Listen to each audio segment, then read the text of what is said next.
네, 서울 광진구가 국회의원 이정원입니다. SK 최태원 회장이 오늘 끝내 청문회에 출석하지 않았습니다. 강한 유감을 표합니다. 저는 어제 최태원 회장의 사과도 정말 진정성이 있는지 모르겠습니다. SK텔레콤은 물론이고 SK그룹 전체가 제가 생각하기에는 가입자들의 피해보다는 고객들이 번호 이동을 통해서 대거 빠져나갈 것을 우려하고 있는 것처럼 보입니다. 그러면서 회사가 존립 기반을 잃지 않을까 이 부분에 대한 존립 기반에 대한 우려만 계속하고 있다는 생각이 듭니다. 과연 고객 우선, 가입자 우선인지 저는 도대체 모르겠습니다. 아닌 것 같습니다.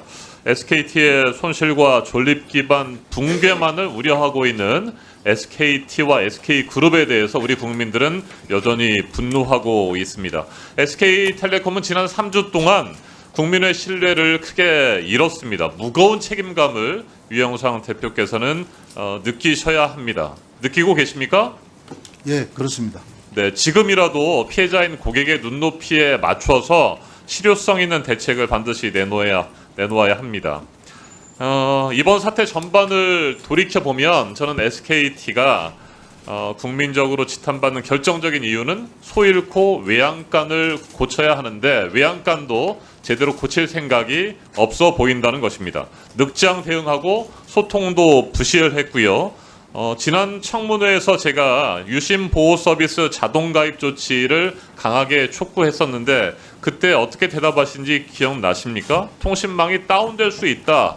그래서 자동 가입을 못한다고 했는데 과기부에서 행정 지도를 내리니까 곧바로 자동 가입 조치를 시행했습니다. 네, 할 수 있는 것을 왜 안 했던 겁니까? 답변해 보십시오. 예, 제가 말씀드리겠습니다.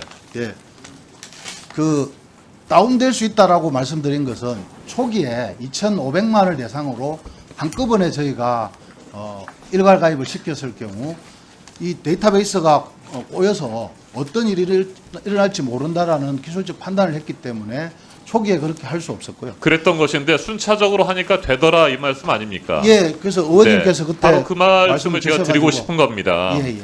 여러 가지 이유들을 대지 마시고 할 수 있는 방법을 찾아가지고 우리 국민들에게 가입자들에게 설명을 하셔야 되는데 무조건 안 되는 이유만을 찾고 법률적으로 뭐 검토하겠다는 이런 똑같은 말씀만 반복하시니까 가입자들의 분노가 지금도 가라앉지 않고 있는 것입니다.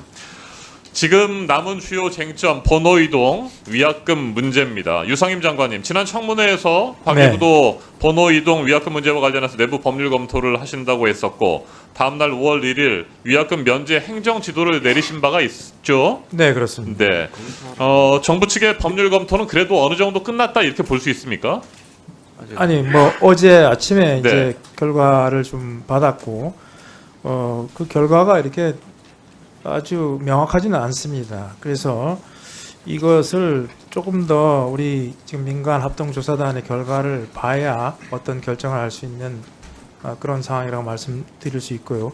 또 제가 행정 지도를 할 때 위약금을 면제하라라는 것은 하지 않고 그 면제 사항이 있는지를 고려해 보라 이런 행정 지도를 했습니다. 네. 그러니까 면제를 해야 된다라고 하는 결론을 아직 내리지 못한 겁니까? 과기부는? 네, 저희 아직 내리지 못했습니다. 네. 귀책 사유가 있을 경우에 면제해야 된다라고 하는 규정이 있음에도 불구하고 과기부는 왜 그런 결론을 내렸습니까? 이해할 수가 없습니다. 이것은 뭐 방금 유영상 대표께서도 말씀하신 것처럼 또 이 사업자에게는 또 상당히 그 심각한 피해가 될 수도 있기 때문에 그렇게 쉽게 결정할 사유는 아니라고 생각하고 저희가 할 수 있는 가장 치밀한 우리가 내릴 수 있는 결단을 내릴 수 있는 그런 충분한 자료가 있어야 된다 이렇게 생각을 합니다. 네, 사업자의 손실이 너무 클 것 같아서 우려가 된다 이런 뜻으로 받아들여지는데 불법 유심의 복제 피해가 아직까지 파악된 것은 없습니까, 장관님? 네, 아직까지는 없습니다. 아직까지 없으면 앞으로도 발생할 가능성이 없다고 보십니까? 글쎄요, 그거를 뭐 100% 확신할 수는 없습니다. 단정할 수 없죠. 네. 네, 지금 뭐 숨죽이면서 기다리고 있는지도 모르는 거 아닙니까? 차관님 어떻습니까? 뭐 피해가 없다 이게 단언할 수는 없습니다. 네, 해킹 수법이 워낙 고도화돼 있고 치밀하기 때문에 지금은 당장 드러나지 않지만 피해가 발생할 수도 있는 것 아니겠습니까? 예, 현재까지 피해보고 없다는 게 맞는 말씀이고요. 네. 앞으로의 과정에 대해서 단언할 수는 없다. 네, 이렇게 유영상 대표님. 예. 앞에서도 동료 의원들의 질문에 대해서 답변하셨는데 고객 이탈로 인한 손실을 굉장히 우려하는 것 같습니다. 네, 가입자들의 피해보다는 고객 이탈로 인해서 회사가 입을 손실에 대해서 아까도 말씀하셨습니다. 뭐 수조 원, 7조 원가량 손실이 예상된다는 말씀을 하셨는데 이게 우리 가입자들이나 국민들에게 제대로 이해가 될 수 있다고 보십니까?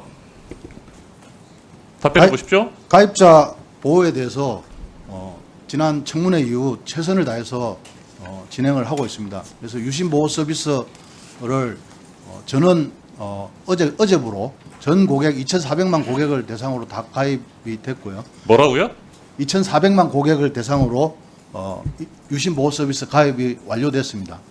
그다음에 이제 12일 날 5월 12일 날 유심 보호 서비스 이제 로밍까지 가능한 유심 보호 서비스가 저희가 개발이 돼서 14일까지는 로밍 가시는 고객까지도 전부 유심 보호 서비스로 보호가 될 수 있도록 네, 대표님. 조치를 할 예정입니다. SKT의 여러 가지 미흡했던 대응 그리고 지금 위약금 문제와 관련한 여전히 모호하고 시간 끌기식의 대응에 대해서 우리 국민들은 여전히 이해하지 못합니다. 현재 SKT가 걱정해야 될 것은 당장의 뭐 수조 원, 수천억 원의 손실뿐만이 아니고요. 신뢰 파탄의 위기입니다. SK텔레콤에 대한 신뢰가 완전히 무너져 버렸다는 것입니다. 이것은 무형의 지금 당장 보이지 않습니다만 앞으로 계속해서 이어질 수 있는 큰 SK텔레콤 자산의 붕괴라고 생각하는 것들이 필요하다는 겁니다. SKT에 과연 국가 안보가 달린 문제이기도 할 텐데 이런 핵심 통신 인프라를 맡길 수 있느냐라고 하는 근본적인 의문도 지금 들고 있다는 점을 절대 잊어서는 안 됩니다. 그런 국민적 의구심과 반발을 잊어서는 안 되는 것입니다. 이용자 간 형평성 문제가 있을 수도 있다. 뭐 이런 핑계도 좀 대시는 것 같은데 거기에 대해서 한번 설명을 해보십시오. 그러니까 위약금이 뭐 5만 원 남는 사람이나 30만 원 남는 사람이나 아니면 그냥 뭐 그 번호 이동을 하지 않는 사람이나 형평에 맞지 않다. 일괄적으로 위약금을 면제해주면 뭐 이런 핑계를 대고 있는데 그게 맞습니까? 이용자 차별의 가능성도 있다고 생각합니다. 그래서 이제 위약금이 많으신 분도 있고 적으신 분도 있고 없으신 분도 있습니다. 또한 또 이동을 하시는 분도 있고 이동 안 하신 분도 있는데 사실 이제 위약금 면제라는 것은 이 계약의 행위인데 그 계약의 행위가 전체로 네, 됐습니다. 대표님. 대표님의 지금 설명은 말이죠. 예. 회사가 입을 손실을 어떻게든지 최소화하려고 하는 거에 대한 핑계라고 생각을 합니다. 제가 생각할 때는 말이죠. 위약금의 형평성 얘기를 하지 말고 정말 번호 이동을 하지 않아도 될 만큼 SKT가 신뢰를 주는 것이 우선이 돼야 된다는 것입니다. 그래서 SKT에 남아 계시는 고객들에 대해서는 이번 사태를 빨리 수습한 뒤에 더 좋은 품질의 통신 서비스와 다양한 혜택을 통해서 보답하겠다라는 신뢰를 주셔야 되는데 그런 신뢰에 대해서는 제대로 설명하거나 이해를 시키지 않고 여러 가지 핑계만을 대고 있다는 거예요. 아시겠어요? 이 부분에 대해서 제가 다시 한번 말씀을 드립니다. 법과 시장 질서를 저해한다라고 하는 부분에 대해서도 뭐 여러 경로를 통해서 말씀을 하고 계시는데 그것도 굉장히 불성실한 대응이라고 생각합니다. 선례를 남기면 안 된다? 법과 시장 질서에 대해서 그러다가 정말 불성실한 대응으로 한 회사가 무너지는 그런 선례를 남길 수 있다는 점 명심하시기를 바랍니다. 다음 질문을 드릴 텐데 PPT 화면 한번 보시죠. 네, 이 다음 PPT로 돌려주십시오. T월드, SK텔레콤 간판이 선명합니다. 유상임 장관님, 네, SKT의 공식 대리점이겠죠? 네, 그렇게 보이시죠? 네. 유영상 대표님 어떻습니까? SKT 공식 대리점으로 보이죠? 예, 네. 그런데 SKT 공식 대리점이 아닙니다. 이 사진 속의 매장은 판매점입니다. 판매점은 SKT와 직접 계약을 하지 않고 여러 통신사를 함께 취급하는 유통망입니다. 아시겠어요? 네. 자, 그런데 장관님하고 대표님이 답변하신 것처럼 많은 가입자들이 저걸 SKT의 직영점이라고 생각하고 1시간, 2시간, 몇 시간을 기다려가지고 유심을 교체하려고 했더니 몇 시간 뒤에 들어가니까 우리는 판매점이니까 무료로 유심 교체를 해줄 수가 없습니다. 돈을 내십시오라고 했다는 겁니다. 이거 그냥 놔두실 겁니까, 대표님? 어떻게 생각하세요? 예, 저도 이 보고를 받았습니다만 지금 저희 유통 구조가 이제 대리점이 있고 직영점이 있고 대리점이 있고 판매점이 있는데요. 네, 그러니까요. 판매점은- 보고를 받으셨으면 빨리 조치를 취하셨어야 되는데 도매 대리점, 판매점이 유심 교체는 유료라는 설명을 제대로 하지 않은 상태에서 가입자들이 몰려도 그냥 가만히 있고 돈을 받고요. 자, 이분이 얼마를 냈냐면요. 그 다음에 PPT 한번 보여주십시오. 영수증까지 저희가 확인했습니다. 7,700원의 유심 교체료를 내고, 네, 결국에는 유심을 바꿀 수밖에 없었습니다. SKT의 공식 대리점 안내와 관련해서는 뭐 오프라인에 대한 안내가 전혀 없습니다. 지금도 아시겠어요? 그리고 뭐 단순히 뭐 웹이라든지 이런 걸 통해 가지고 홍보를 하는 것 같은데 홈페이지하고 앱에서 말이죠. 이거 적극적으로 하셔야 돼요. 그리고 또 하나 본 의원실은 SKT의 판매점을 통해서 유심을 유료로 교체한 고객에 대해서 환급이나 감면을 해줄 수 없느냐라고 질의를 하니까 이런 답변이 왔습니다. 4월 28일 이전에 공식 대리점이 아닌 경로를 통해서 유심을 유료 교체한 고객에 대해서는 비용을 감면해 주겠다. 그런데 4월 28일 이후에는 유료로 교체한 사람들은 감면해 줄 수 없다. 이게 도대체 뭡니까? 4월 28일 이전은 되고 28일 이후는 안 된다는 것이. 이게 말이 됩니까? 답변해 보세요. 저희가 이제 발표한 것은 28일부터 SK텔레콤 2,600개 매장에서 이제 교체하시는 분에 대해서 이제 그러니까 28일 기준이 합리성이 있다고 보세요? 어, 자, 그리고 예. 판매점이나 직영점에서 가입한 사람들에 따라서 SK텔레콤의 고객이냐 아니냐가 달라집니까? 판매점에서 구입한 고객도 SK텔레콤 고객 맞죠?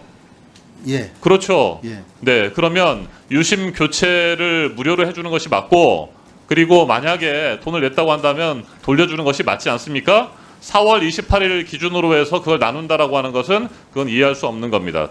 제대로 조치를 하시기 바랍니다. 자, 그리고 제가 유심 보호 서비스 가입을 자동으로 하라고 했을 때도 결국에는 디지털 취약계층이나 소외계층에 대한 배려가 부족하다라는 부분을 지적했던 것입니다. 유심정보 해킹 사태로 2,500만 명, 알뜰폰까지 합하면 그렇게 2,500만 명이 영향을 받고 있는데 SK텔레콤의 고객들 중에서 고령자나 장애인 등 디지털 취약계층이 어느 정도의 비율을 차지하는지 혹시 아세요? 모르시죠? 대략은 알고 있습니다. 대략 얼마나 됩니까? 대략 한 300만 정도 되는 걸로 알고 있습니다. 300만 명이요? 그게 정확합니까? 숫자 정확하지는 않습니다만 그 정도 규모인 걸로 알고 있습니다. 정확한 것을 아셔야 되죠. 그리고 그렇게 디지털 취약계층들이 이번에 가만히 아무것도 모르는 상태에서 피해를 입거나 앞서 말씀드린 것처럼 지금 당장은 피해가 발생하지 않더라도 앞으로 얼마 지나서 해커들이 움직이기 시작하면서 피해가 발생할 수도 있으니까 그런 디지털 취약계층과 소외계층에 대해서 조치를 취해 주셔야 됩니다. 부산 MBC 뉴스 한번 잠깐 동영상을 보시겠습니다. 네, 지금 우리 어르신들이나 취약계층은 이렇게 힘들게 현재 상황을 맞이하고 있으면 함께 보시죠. 애들이 안 알려주면 저희들은 잘 몰라요. 저도 60대 중반인데 전혀 모르고 근데 난리도 없었고. SK텔레콤은 유심 교체 인원이 초반에 몰릴 것에 대비해 예약 시스템을 도입했지만 인터넷이 익숙지 않은 어르신들은 대리점을 직접 찾는 방법밖에 선택지가 없는 겁니다. 하지만 대리점당 고작 100여 개의 유심만을 확보하고 있다 보니 3시간을 겨우 기다려 현장 예약만 하고 돌아가는 이들이 대부분이었습니다. 통신사가 우선 대책으로 내놓은 유심보호 서비스 가입 역시 어르신들에겐 어렵긴 마찬가지입니다. 아니 그걸 못하죠. 할줄 모르니까. 오요 아가 직접 얘기를 하기 위해서 많이. 네, 자 유심보호 서비스 물어보니까 아니 그거 얘기하지 마라. 나는 무슨 말인지 모르니까라고 답변을 합니다. 한겨레 신문 기사를 한번 좀 보겠습니다. 여기도 보면 어르신들께서 SKT 유심 해킹에 대해 속수무책이고 예약이 어려워서 그냥 폰을 꺼두려고 하신답니다. 폰을 꺼두면 해킹 피해가 없을까 이렇게 생각하시는 겁니다.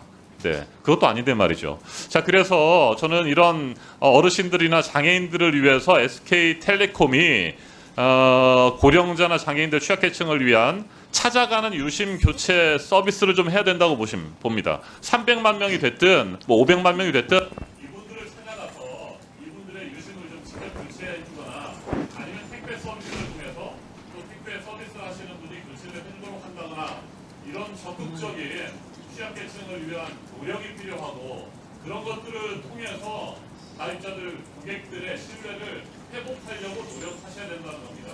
아시겠어요? 예, 알겠습니다. 수천억 원의 회사 손실만 걱정하지 마시고 이에 대해서 답변해 주시죠. 예, 유심 교체 관련해서는 지금 이제 예약 들어오신 분들이 한 800만 정도 있으시고 현재 한 110만 정도 고객분들의 교체를 해드렸습니다. 그래서 이제 지금 유심 교체와 그다음에 저희가 새롭게 개발한 또 유심 포맷이라고 그 부분이 있고 또 이심도 있고 여러 가지 방안을 가지고 이제 준비를 하고 있습니다. 그런 것들이 더 복잡하고 예. 안에서 그래서 몰라요. 취약계층께는 저희가 찾아가는 서비스를 적극 검토하실 의향이 있으십니까? 예, 있습니다. 예, 박충건 위원님.